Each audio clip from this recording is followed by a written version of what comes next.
ಸ್ನೇಹಿತರೆ, ಇವತ್ತು ನಾವು ಸ್ವಲ್ಪ ಡಿಫ್ರೆಂಟ್ ಆಗಿರುವ ಮತ್ತು ತಿಳಿದುಕೊಳ್ಳಲೇಬೇಕಾದಂತಹ ಒಂದು ಮಾಹಿತಿ ಈ ಒಂದು ವಿಡಿಯೋದಲ್ಲಿ ನಾವು ಮಾತನಾಡ್ತಾ ಇದ್ದೀವಿ. ಸೊ ಏನಪ್ಪ ಡಿಫ್ರೆಂಟ್ ಆಗಿರುವಂತಹ ಒಂದು ಮಾಹಿತಿ ಅಂತಂದರೆ ಸ್ನೇಹಿತರೆ, ಈ ಒಂದು ವಿಡಿಯೋವಿನ ಒಂದು ಥಂಬ್ನೇಲ್ ಮತ್ತು ಇದರ ಒಂದು ಟೈಟಲ್ನಲ್ಲಿ ನೀವು ಈಗಾಗಲೇ ನೋಡಿರುವಂತೆ ಇದರ ಅರ್ಥ ಆಗಿರ್ಬೋದು. ಹೌದು, ಇದು ಕೇವಲ ಆಂಡ್ರಾಯ್ಡ್ ಬಳಕೆದಾರರಿಗೆ ಮಾತ್ರವಾಗಿದ್ದು ಇವತ್ತು ವಾಟ್ಸಪ್ ಸ್ಟೇಟಸಲ್ಲಿ ನಿಮ್ಮ ಫ್ರೆಂಡ್ಸ್ ಹಾಕುವ ಇಮೇಜ್ ಅಥವಾ ವಿಡಿಯೋಗಳನ್ನ ನಿಮಗೆ ಇಷ್ಟವಾದರೆ ಅದನ್ನು ಯಾವುದೇ ರೀತಿಯ ಒಂದು ರೂಟ್ ಮಾಡದೆ ಅತಿ ಸುಲಭ ಮತ್ತು ಸರಳವಾಗಿ ಸೇವ್ ಮಾಡುವುದು ಹೇಗೆ ಅಂತ ಈ ಒಂದು ವಿಡಿಯೋ ಮುಖಾಂತರ ನಾವು ತಿಳ್ಕೊಳ್ಳೋಣ. ಸೊ ಈಗಾಗಲೇ ಸ್ನೇಹಿತರೆ ಇದ್ರ ಬಗ್ಗೆ ಇಂಟರ್ನೆಟ್ ಮತ್ತು ಯೂಟ್ಯೂಬ್ನಲ್ಲಿ ಈಗಾಗಲೇ ಅನೇಕ ಜನರು ವಿಡಿಯೋ ಮತ್ತು ಮಾಹಿತಿಗಳನ್ನ ಇದ್ರ ಬಗ್ಗೆ ಹಂಚಿಕೊಂಡಿದ್ದಾರೆ. ಸೊ ಆದರೆ ಸ್ನೇಹಿತರೆ, ಈ ಒಂದು ವಿಡಿಯೋದಲ್ಲಿ ನಾನು ನಿಮಗೆ ತಿಳಿಸುವ ಟಿಪ್ಸ್ ನನ್ನ ಪ್ರಕಾರ ಅತಿ ಸುಲಭ ಮತ್ತು ತುಂಬ ಸರಳವಾಗಿರುತ್ತೆ. ಹಾಗಾದರೆ ಹೇಗಪ್ಪ ಅಂತೀರಾ? ಕೇವಲ ಈ 5 ನಿಮಿಷದ ಈ ಒಂದು ವಿಡಿಯೋ ನೋಡಿ ಸಾಕು.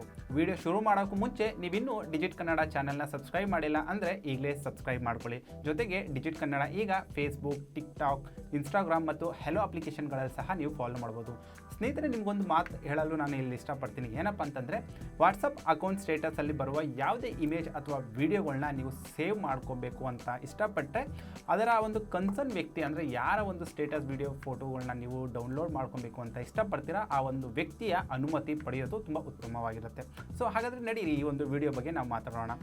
ಇಮೇಜ್ ಮತ್ತು ವಿಡಿಯೋಗಳನ್ನ ಸ್ನೇಹಿತರೆ ಸೇವ್ ಮಾಡಲು ಪ್ಲೇಸ್ಟೋರಿಂದ ನೀವೊಂದು ಅಪ್ಲಿಕೇಶನ್ನ ಡೌನ್ಲೋಡ್ ಮಾಡಬೇಕಾಗುತ್ತೆ. ಇದರ ಲಿಂಕ್ ನಾನು ನಿಮಗೆ ಡಿಸ್ಕ್ರಿಪ್ಷನಲ್ಲಿ ನೀಡಿದ್ದೀನಿ. ಅಲ್ಲಿಂದ ನೀವು ಈ ಒಂದು ವಿಡಿಯೋ ಲಿಂಕ್ನ ಅಂದರೆ ಈ ಒಂದು ಅಪ್ಲಿಕೇಶನ್ ಲಿಂಕ್ನ ನೀವು ಕ್ಲಿಕ್ ಮಾಡಿ ಅದನ್ನು ಡೌನ್ಲೋಡ್ ಮಾಡ್ಕೊಬೋದು. ಈ ಅಪ್ಲಿಕೇಶನ್ ಎಷ್ಟಿದೆ ಸ್ನೇಹಿತರೆ? ಸ್ಟೇಟಸ್ ಸೇವರ್ ಅಂತಿದ್ದು ಇದು ನಿಮಗೆ 𝐋𝐢𝐤𝐞 ಅವರ ಒಂದು ಕ್ರಿಯೇಷನ್ ಆಗಿರುತ್ತೆ ಮತ್ತು ಇದು ಪ್ಲೇಸ್ಟೋರಲ್ಲಿ ಸ್ನೇಹಿತರೆ ಈಗಾಗಲೇ 4.5 ಸ್ಟಾರ್ ಹೊಂದಿದ್ದು ಇದು 10 ಮಿಲಿಯನ್ ಪ್ಲಸ್ ಬಳಕೆದಾರರು ಈ ಒಂದು ಅಪ್ಲಿಕೇಶನ್ನ ಈಗಾಗಲೇ ಬಳಸ್ತಾ ಇದ್ದಾರೆ. ಜೊತೆಗೆ ಈ ಅಪ್ಲಿಕೇಶನ್ ಸ್ನೇಹಿತರೆ ಕೇವಲ ನಿಮಗೆ 3.7 MB ಮಾತ್ರದ ಒಂದು ಡೇಟಾದ ಒಂದು ಜೊತೆಗೆ ಬರುತ್ತೆ.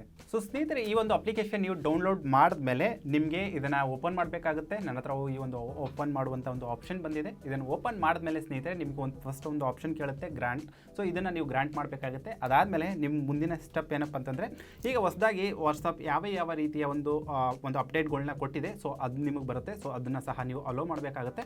ಅದಾದಮೇಲೆ ನೋಡ್ಬೋದು ನಿಮಗೆ ಈ ರೀತಿಯಲ್ಲಿ ಕಾಣಿಸುತ್ತೆ ಈ ಒಂದು ಅಪ್ಲಿಕೇಶನ್ ಸ್ಟೇಟಸ್ ಸೇವರ್. ಸೊ ಇದರಲ್ಲಿ ಸ್ನೇಹಿತರೆ ನಿಮಗೆ ಒಟ್ಟಾರೆಯಾಗಿ 2 ಆಪ್ಷನ್ಗಳು ಬರುತ್ತೆ, ಒಂದು ಇಮೇಜ್ ಮತ್ತೊಂದು ವಿಡಿಯೋಸ್. ಸೊ ಇದರಲ್ಲಿ ಏನಪ್ಪ ಅಂತಂದರೆ, ನೀವು ಯಾರೇ ನಿಮ್ಮ ಸ್ನೇಹಿತರಾಗಿರ್ಬೋದು ಯಾರೇ ಒಂದು ಸ್ಟೇಟಸ್ನ ನೀವು ಸೇವ್ ಮಾಡಬೇಕಂತಂದರೆ ಆ ಒಂದು ಇಮೇಜ್ಗಳನ್ನ ನೀವು ಪೂರ್ತಿಯಾಗಿ ನೋಡಬೇಕು. ಇದರಲ್ಲಿ ನೀವು ಗಮನಿಸಬೇಕಾಗಿರೋ ಮತ್ತೊಂದು ವಿಷಯ ಇದೆ. ಏನಪ್ಪ ಅಂತಂದರೆ, ನೀವು ಯಾವುದೇ ಒಂದು ವಿಡಿಯೋ ಅಥವಾ ಇಮೇಜ್ನ ನೀವು ಡೌನ್ಲೋಡ್ ಮಾಡಬೇಕಂದ್ರೆ ಅದನ್ನು ಮೊದಲಿಗೆ ನೀವು ಅವರ ಒಂದು ಅಕೌಂಟ್ಗೆ ಹೋಗಿ ಅವರ ಒಂದು ಸ್ಟೇಟಸಲ್ಲಿ ನೀವು ಕಂಪ್ಲೀಟಾಗಿ ಅದನ್ನು ನೋಡಬೇಕಾಗುತ್ತೆ ನಿಮ್ಮ ಫೋನಿನ ಮುಖಾಂತರ.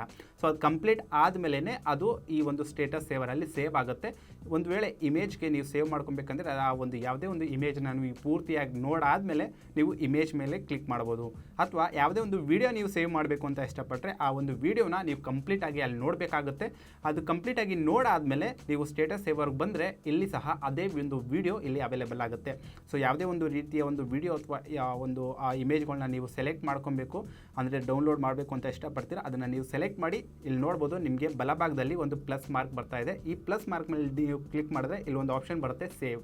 ಸೊ ಇದರಲ್ಲಿ ನೀವು ಇಮೇಜಲ್ಲೂ ಸಹ ಇದೇ ರೀತಿಯ ಒಂದು ಆಪ್ಷನ್ ಬರುತ್ತೆ, ವಿಡಿಯೋದಲ್ಲೂ ಸಹ ಇದೇ ರೀತಿಯ ಒಂದು ಆಪ್ಷನ್ಸ್ ಬರುತ್ತೆ. ಸೊ ಇಲ್ಲಿ ನೀವು ಅದನ್ನು ಸೇವ್ ಮಾಡಿಬಿಟ್ಟು ನಿಮ್ಮ ಗ್ಯಾಲರಿ ಫೋಲ್ಡರ್ಗೆ ನೀವು ಸೇವ್ ಮಾಡ್ಕೊಬೋದು. ಅದಾದಮೇಲೆ ನಿಮ್ಮ ವಾಟ್ಸಪ್ಗೆ ಹೋಗಿ ಅಲ್ಲಿ ನಿಮ್ಮ ವಾಟ್ಸಪ್ ಸ್ಟೇಟಸಲ್ಲಿ ಈ ಒಂದು ವಾಟ್ಸಪ್ ಯಾವುದೇ ರೀತಿಯ ನೀವು ಡೌನ್ಲೋಡ್ ಮಾಡಿರುವಂತಹ ಒಂದು ಇಮೇಜ್ ಆಗಿರ್ಬೋದು ವಿಡಿಯೋ ಆಗಿರ್ಬೋದು ನೀವು ಅಪ್ಲೋಡ್ ಮಾಡ್ಬೋದು.